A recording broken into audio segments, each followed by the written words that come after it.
સવાર સવારમાં આવો નજારો હોય તો દિલ ગાર્ડન ગાર્ડન થઈ જાય. બહુ શાંતિ છે હો.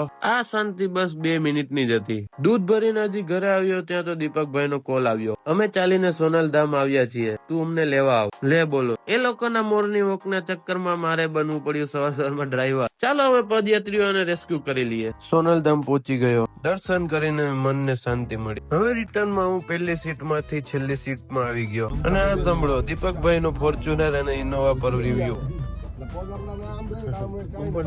એક બાજુ દીપકભાઈ ની વાતો ચાલતી હતી એટલે મેં ફોન આપી દીધો આગળ હાર્દિક ને, કેમ કે પાછળ કરતા આગળથી રસ્તાનો વ્યૂ સારો આવતો હતો અને હું પાછળ બેસીને નિરાંતે વાતોની મજા લઉં છું. ઘરે આવ્યો તો આ જુઓ, અનિરુદ્ધ વાટકા સાથે રમતો રમતો નાસ્તો કરી રહ્યો છે. પછી હું, અભી અને યશલો નીકળી ગયા પેટ પૂજા કરવા. અને આ અભીને જુઓ, વીઆઈપી સર્વિસ આપે છે.